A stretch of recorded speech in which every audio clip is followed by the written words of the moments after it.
Thank you, darlings. Well, thank you, Judith. That was beautiful.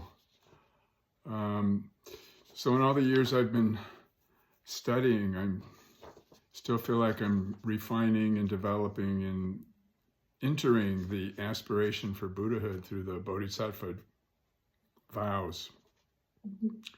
You know, training through generosity and ethical action, patience, concentration,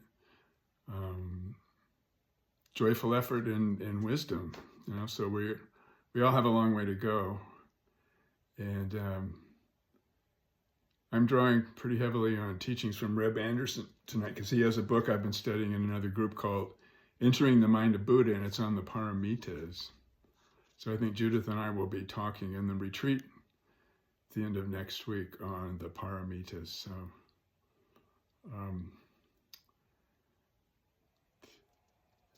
I was reading in Reb's book about the effort we make in Zen practice. You know, Suzuki Roshi always said, the effort we make in our Zen practice is to not add anything extra to our effort. In other words, ideas of self are possessing the effort. And there's a koan here that Reb talks about.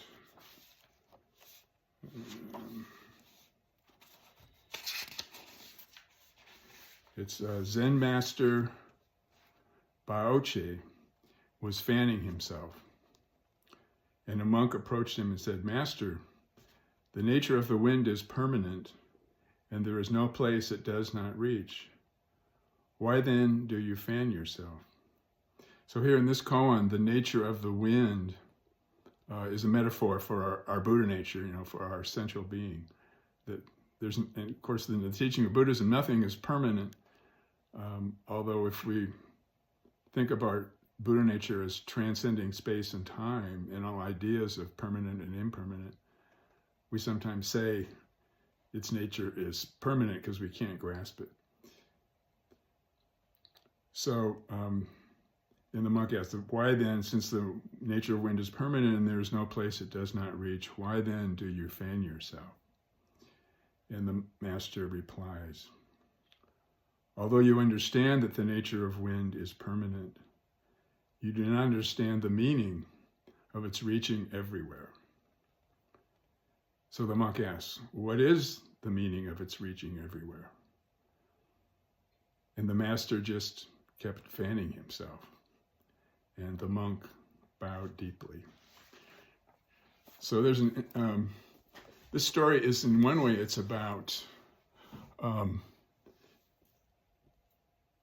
responding to the calls from the Buddhas to actualize our life according to this aspiration, and remember our aspiration and bring that energy into everyday life, all the actions of our everyday life. And it's also about the Buddha's teaching, you know, that we don't really ever practice alone. We're always practicing together with all beings. And we actually save all beings not by ourselves, but we save all beings by being all beings. We save all beings together with all beings. And also, you know, my personal interpretation of the koan is, in addition to that, of the, you know, responding to the calls, hearing the cries of the world, you know,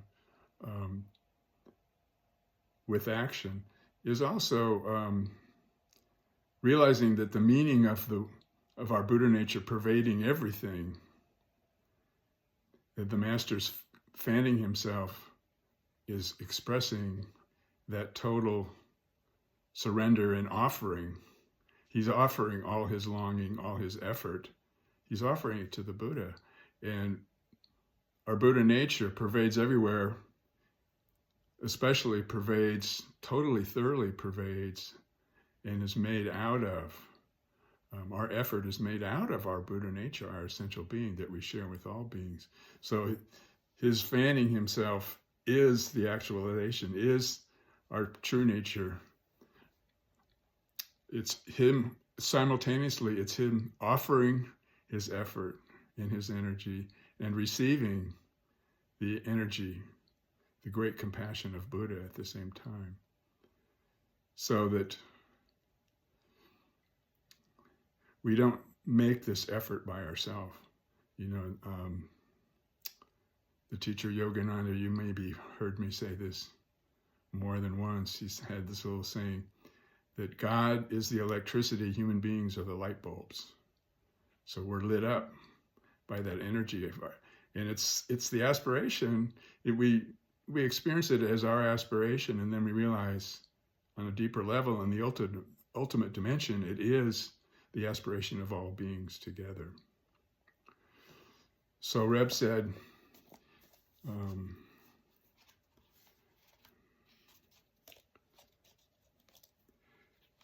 the teachings of the Bodhisattva vows show us the true meaning of doing all good and refraining from all evil. They are concerned with realizing perfect awakening.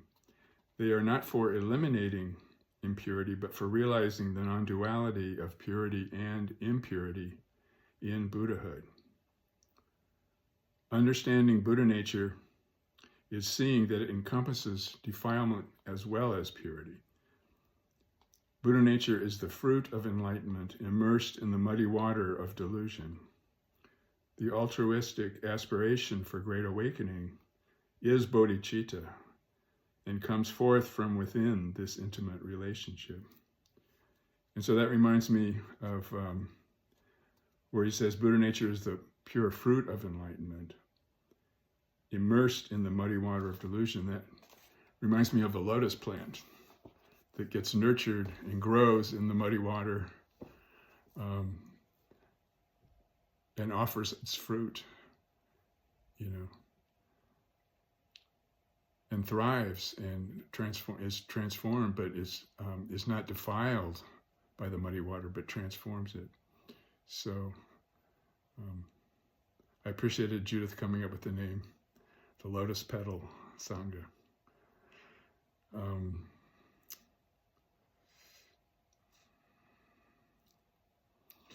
So another teaching that he talks about in here that I really wanted to mention, he says, when the thought of awakening first arises, it is fragile and vulnerable.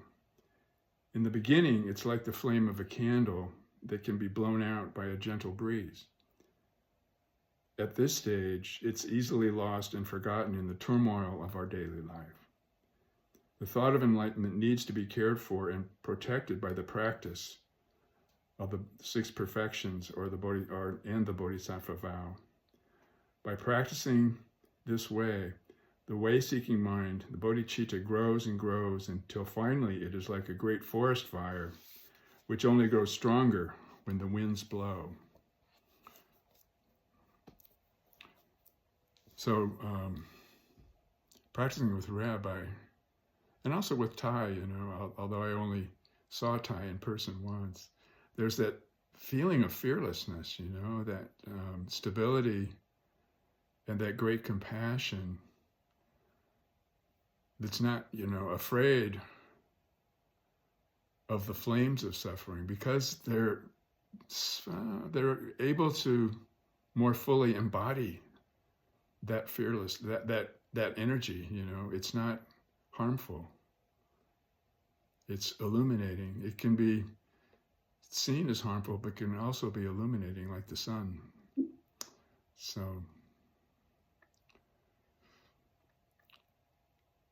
Reb teaches that all Buddhas sit around a ring of fire, around their meditation seat, and we're learning to open to deeper levels of suffering. So we're open to the possibility of, you know, we align ourselves with all the beings in the world that want to reduce our suffering, and we really want to help in that way too, but also open to the possibility that we can learn to actually accept suffering, not just reducing it,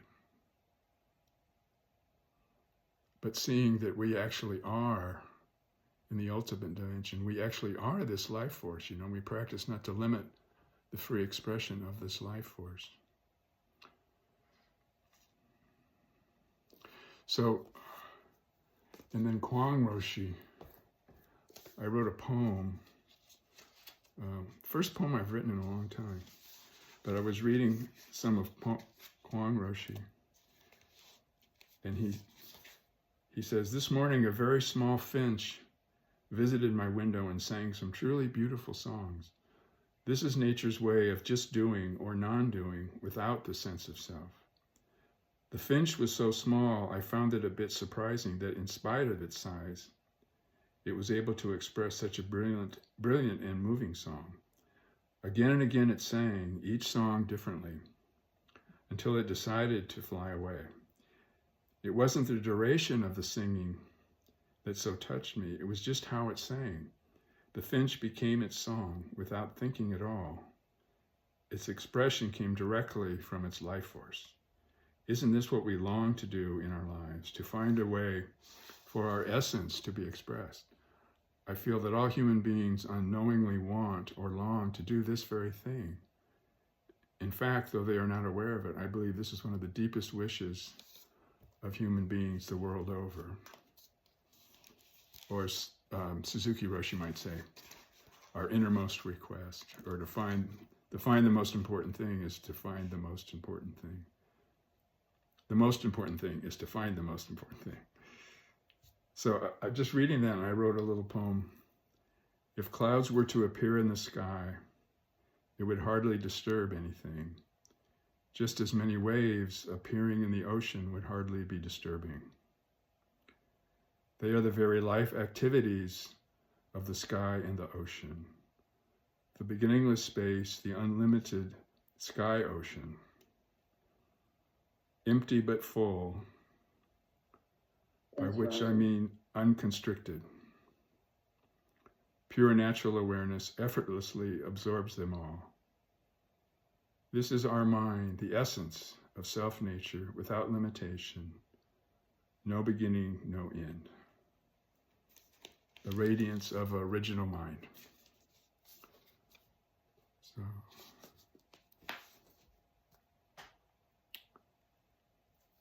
hi, Adrian. Good to see you. Welcome, Adrian. And everyone. My very sincere apologies for being this late. I just checked the clock and I went, oh no, we missed the beginning. So I'm now trying not to, obstruct the group, but thank you very much for your kind words. Just very much, thank you. Yeah. So Roger, when I was reading the offering of the whole sky, I said to myself, how can I offer the sky? And the answer came back, you are the sky. Yeah. My Buddha is hot tonight. Yeah. And I think that monk, he was fanning the flame of enlightenment. Yeah. Mm-hmm. Mm. Thank you so much. I love your talks. And how you bring in many teachers. It feels, and also your sense of devotion, Roger, which has rubbed off of you onto me. Goes both ways. We're all rubbing off each other. Yeah. Mm-hmm. But we have. So we got quite a bit of time. Yeah, we have time.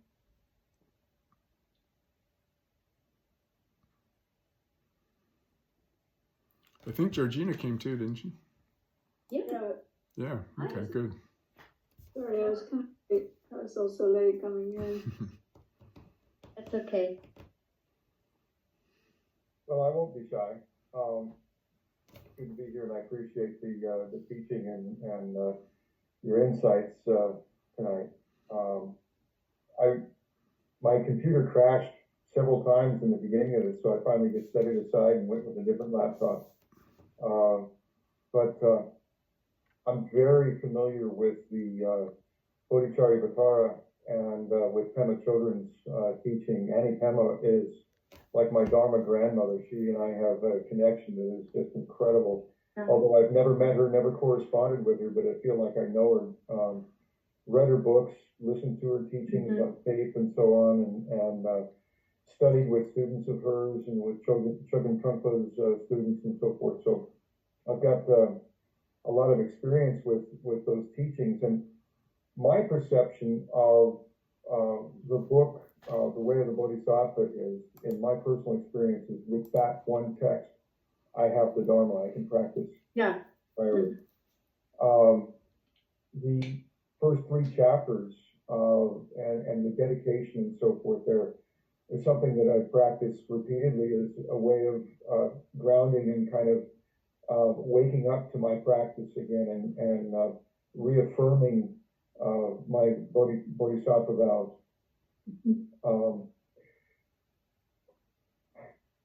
You mentioned the grandiosity of, you know, giving away the sky and all these other things. And the way I was instructed with it is that we are the giver, we are the recipient, and we are the gift. And there's no separation. And so what we're doing is really relaxing into an expansiveness that is limitless and has no boundaries. And with that has no thought of for or against, of, you know, ownership or any of that stuff. And the idea of freeing all sentient beings, it's said that when the Buddha had his moment of awakening, he reached down and touched the ground and said something to the effect of, I and all beings are liberated, we are free. And to me, that is the essence of the Bodhisattva vow. The heart of the Bodhisattva vow is that in liberating my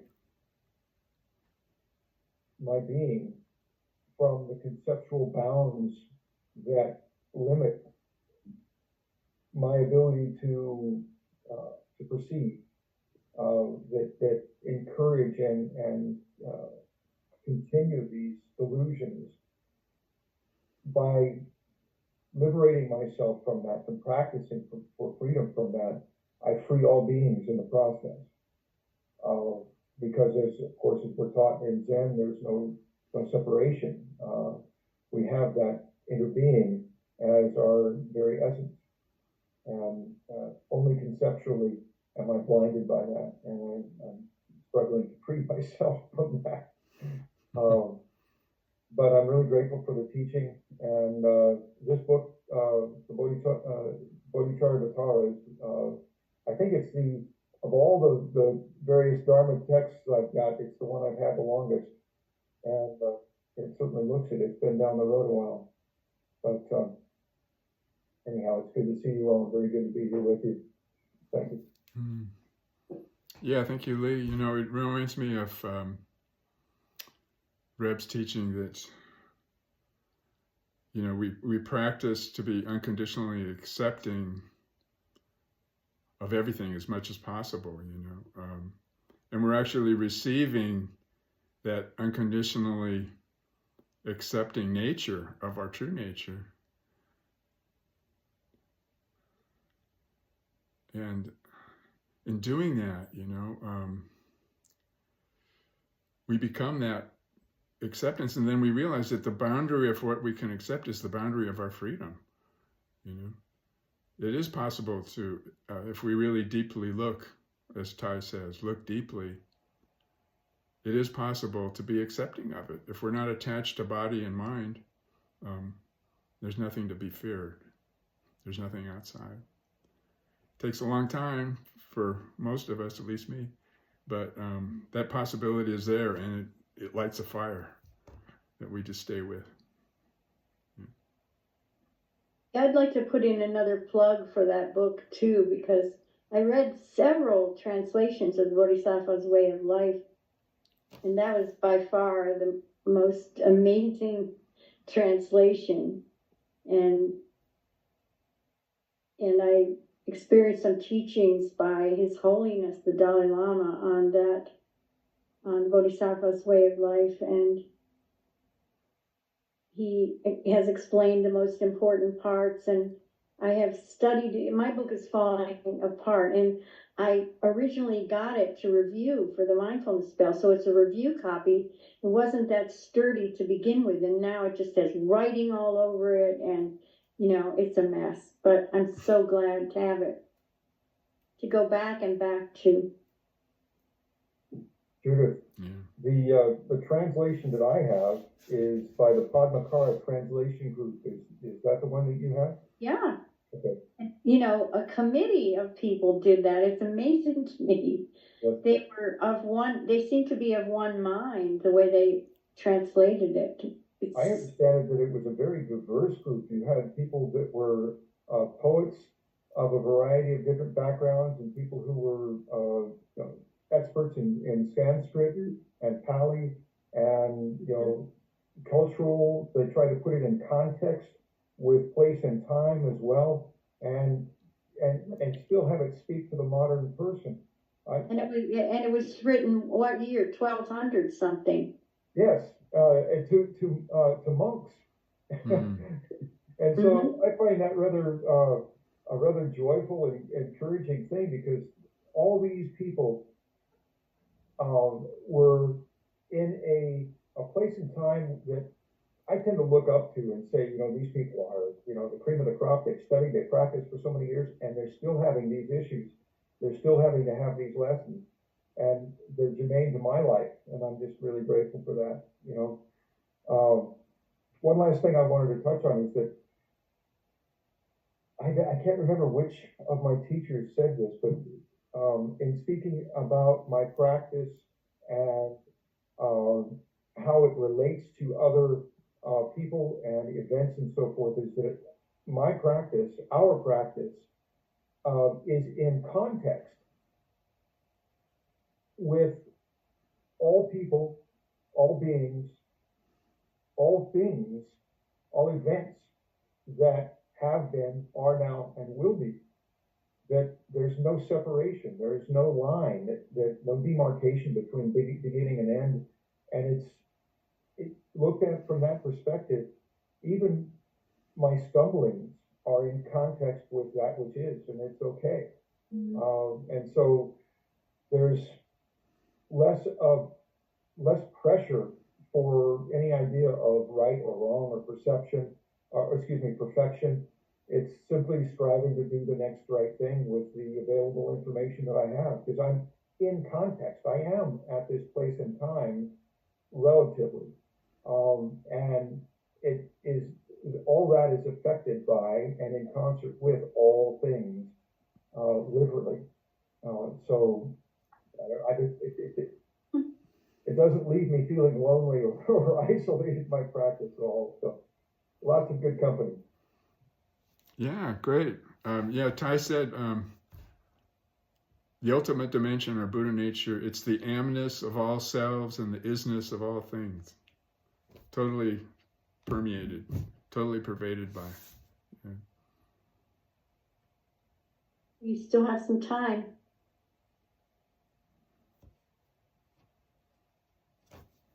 Jude, I was reflecting on that. You were still living up here in Pennsylvania and had the sangha at your place. And I was thinking that the Namu Dabosa was what was used every Sunday. And I remember Philip led all of that usually. He had a great way of doing that. And there was a lot more bell calling during that chant, I think, as I recall. And I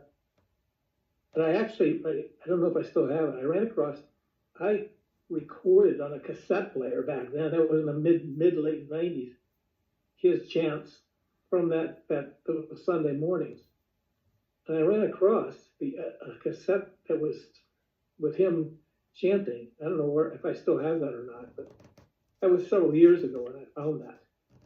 Finding a cassette player was more of a challenge, So Yeah. I was able to scrape up one of those, but I remember him chanting that every Sunday. Well, we all chanted it, I guess, at the time. Yeah. Yeah, and that was just a great memory of that. Hmm. Back then. So, anyway, I'm not all familiar with Tina Children. A little bit. I had one of her books once. That's about all it is. I just did not get into her stuff her very far, so I can't speak to that very much. Oh. She's a real bodhisattva. She's so humble.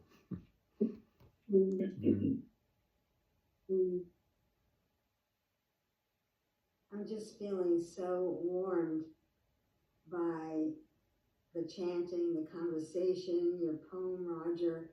And also, I'm of course also remembering Sunday mornings at Cloud Cottage. And it was just so special. So thank you, Judith, for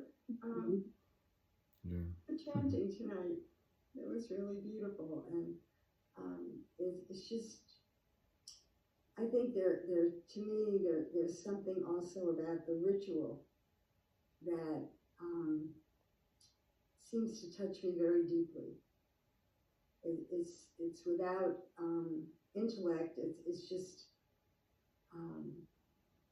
it has its own harmony, and I really appreciate it. And this has really been a really beautiful evening for me.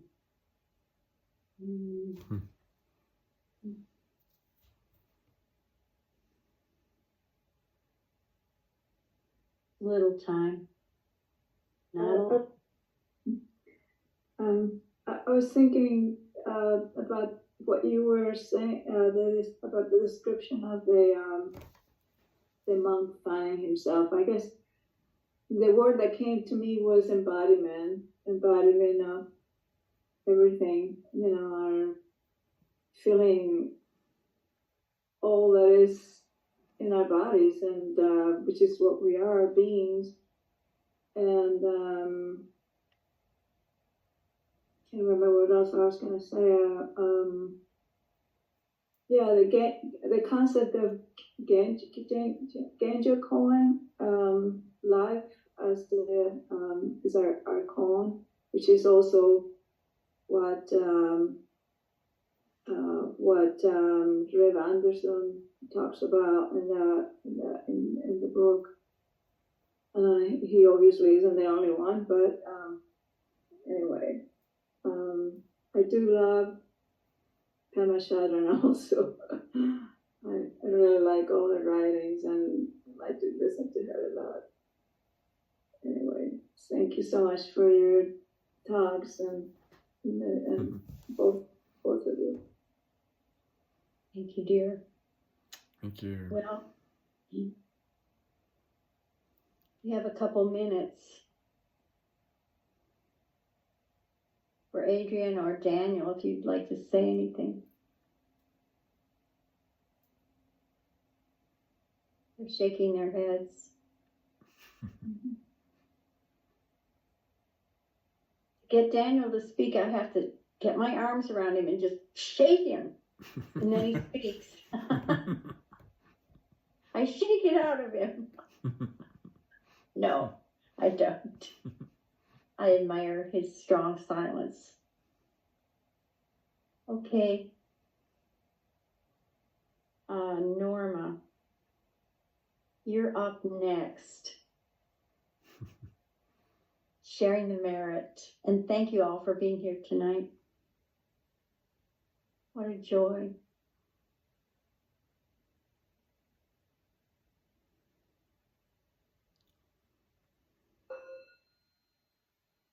May the merit of this practice benefit all beings and bring peace.